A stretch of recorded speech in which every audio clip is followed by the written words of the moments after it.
नमस्कार विद्यार्थी मित्रांनो, एनएक्स मराठीच्या एका नवीन व्हिडिओमध्ये मी अजय तेलंग आपले स्वागत करतो। नोकरीच्या शोधात आहात तर एक सुवर्ण संधी पुन्हा तुमच्यासाठी उपलब्ध झालेली आहे। सर्व इच्छुक व पात्र उमेदवारांनी झटपट या भरती प्रक्रियेसाठी अर्ज करायचा आहे। 17 फेब्रुवारी 2025 ही अर्ज करण्याची शेवटची तारीख असणार आहे। महाराष्ट्र शासनाच्या आरोग्य विभागामध्ये विविध पदांची सरकारी भरती जाहिरात प्रसिद्ध करण्यात आलेली आहे। त्यामध्ये स्टाफ नर्स आणि आरोग्य सेवक हे महत्त्वाचे पद दिले गेलेले आहेत। ऑनलाईन व ऑफलाईन या दोन्ही पद्धतीने अर्ज दिलेल्या पदांसाठी सादर करायचा आहे। पगार तुम्हाला या पदासाठी 18,000 ते 35,000 रुपये दरमहा मानधन असणार आहे।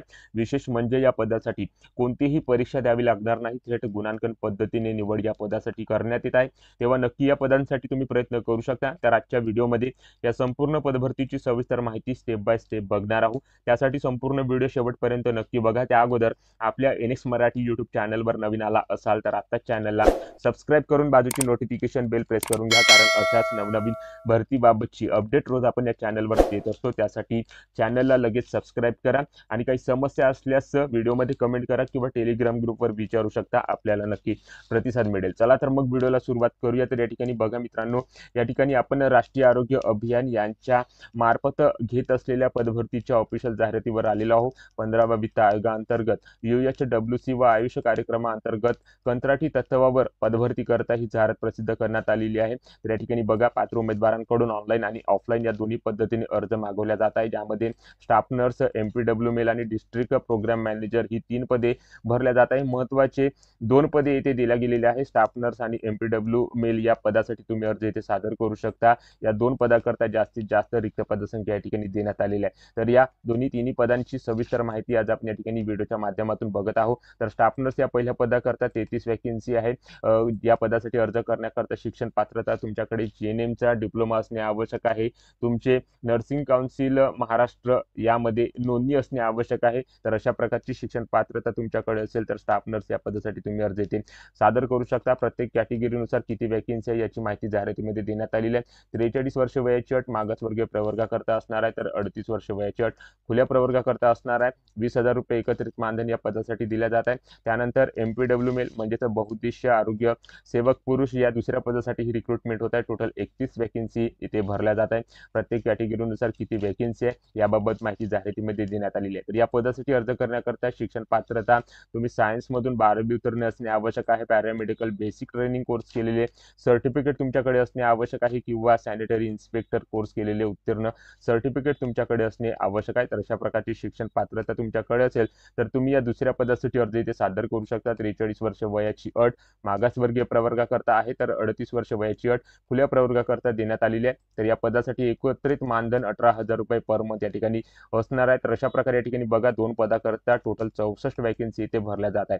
त्यानंतर डिस्ट्रिक्ट प्रोग्राम मॅनेजर या पदासाठी ही रिक्रुटमेंट होत आहे। ओपन कॅटेगरीमध्ये 1 वॅकन्सी देण्यात आलेली आहे। या ठिकाणी तुमच्याकडे MBA ची पदवी असणे आवश्यक आहे किंवा ग्रॅज्युएशन डिग्री तुमच्याकडे असेल मान्यताप्राप्त विद्यापीठातून, तर तुम्ही या पदासाठी अर्ज करण्याकरता एलिजिबल आहात। कमीत कमी वयाची अट 21 वर्ष, तर जास्तीत जास्त वयाची अट 60 वर्षापर्यंत देण्यात आलेली आहे। एकत्रित मानधन 35,000 रुपये पर मंथ या ठिकाणी असणार आहे। तर अशा प्रकारे या 3 पदांकरता ही रिक्रुटमेंट राष्ट्रीय आरोग्य अभियान नागपूर यांच्या मार्फत या ठिकाणी घेतल्या जात असून या पदाची जाहिरात या विभागाकडून या ठिकाणी प्रसिद्ध करण्यात आलेली आहे। तर या पदासाठी तुम्ही एलिजिबल असाल तर या ठिकाणी नक्की प्रयत्न करू शकता। त्यानंतर काही महत्त्वाच्या सूचना उमेदवारांकरता इथे देण्यात आलेल्या आहेत। तर या ठिकाणी बघा, सविस्तर जाहिरात, त्याची अटी व शर्त आणि अर्ज नागपूर ZP विभागाच्या ऑफिशियल वेबसाईटवर उपलब्ध करून दिल्या गेलेली आहे। नागपूर विभागाच्या या ऑफिशियल वेबसाईटवर जाऊन तुम्ही ती जाहिरात आणि अर्ज या ठिकाणी डाउनलोड करून या पदासाठी आरामशीर अर्ज या ठिकाणी सादर करू शकता। ऑनलाईन आणि ऑफलाईन या दोन्ही पद्धतीने अर्ज इथे सादर करायचा आहे।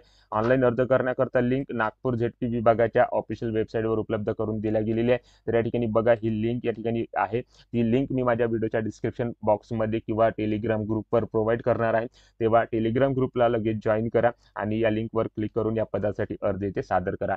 तर अशा प्रकारे या ठिकाणी बघा मित्रांनो, ऑनलाईन आणि ऑफलाईन या दोन्ही पद्धतीने अर्ज सादर करायचा आहे। ऑफलाईन पद्धतीने अर्ज सादर करण्याकरता त्या अर्ज अर्जासोबत कोणकोणती कागदपत्रे या ठिकाणी जोडायचं आहे त्याची तपशील इथे देण्यात आलेली आहे. कोणकोणती कागदपत्रे या ठिकाणी लागणार आहे त्याची माहिती बघा. पदविका किंवा पदवी याचे प्रमाणपत्र, गुणपत्रिका, त्यानंतर शैक्षणिक अर्हतेचे प्रमाणपत्र, शाळा सोडल्याचा दाखला, जन्माचा दाखला, प्रमाणित केलेले अनुभव प्रमाणपत्र, पासपोर्ट आकाराचे photo, RTGS, NFT, IMPS, UPI याद्वारे अर्ज शुल्क भरण्या केल्याची पावती किंवा डिमांड ड्राफ्ट, त्यानंतर लहान कुटुंब असल्याचे प्रमाणपत्र आणि इतर काही दस्तावेज त्या अर्जासोबत या ठिकाणी जोडायचे आहेत. इतके कागदपत्रे तुम्हाला या ठिकाणी लागणार आहेत. तर अशा प्रकारची तपशील या ठिकाणी देण्यात आलेली आहे. त्यानंतर अर्ज सादर करण्याची तारीख बघू शकता.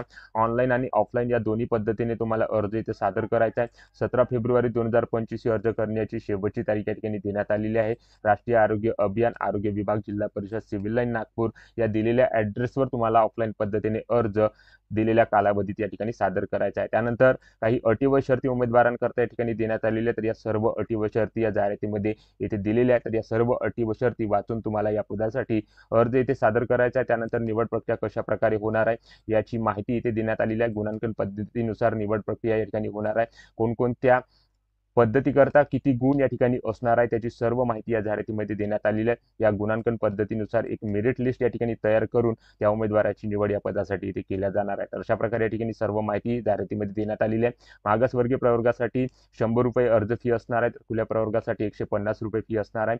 बँक ऑफ महाराष्ट्र जिल्हा एकात्मिक आरोग्य व कुटुंब कल्याण सोसायटी नागपूर यांच्या नावाने तो अर्ज फी या ठिकाणी भरायची आहे. त्याचा खाते क्रमांक सुद्धा इथे देण्यात आलेला आहे. RTGS, NFT, IMPS, UPI किंवा DTच्या द्वारे तुम्ही या ठिकाणी ती अर्ज फी इथे भरू शकता. त्याची पावती तुम्हाला त्या अर्जासोबत या ठिकाणी जोडायची आहे आणि त्या अर्जासोबत ती पावती या ठिकाणी जोडून दिलेल्या ॲड्रेसवर तुम्हाला तो अर्ज या ठिकाणी पाठवायचा आहे. तर अशा प्रकारे मित्रांनो ही रिक्रुटमेंट या ठिकाणी 65 वॅकन्सी करता राष्ट्रीय आरोग्य अभियान नागपूर यांच्या मार्फत 3 पदांसाठी या ठिकाणी घेतल्या जात असून त्याची जाहिरात या ठिकाणी प्रसिद्ध करण्यात आलेली आहे. कंत्राटी पद्धतीने हे रिक्रुटमेंट या ठिकाणी होत आहे. ऑनलाईन आणि ऑफलाईन या दोन्ही पद्धतीने अर्ज तुम्हाला या पदासाठी सादर करायचा आहे. तर या ठिकाणी तुम्ही अर्ज करू इच्छित असाल किंवा एलिजिबल असाल तर नक्की या ठिकाणी प्रयत्न करायचा आहे. तर अशा प्रकारे ही जाहिरात या विभागाकडून या ठिकाणी प्रसिद्ध करण्यात आलेली असून त्याची माहिती आज आपण या व्हिडिओच्या माध्यमातून थोडक्यात घेतलेली आहे. तर व्हिडिओ आवडला असेल तर व्हिडिओ लाईक करा. आपल्या NS मराठी यूट्यूब चॅनलवर तुम्ही नवीन असाल तर चॅनलला सबस्क्राईब करून बाजूची नोटिफिकेशन बेल प्रेस करून घ्या व ज्या उमेदवारांना अशा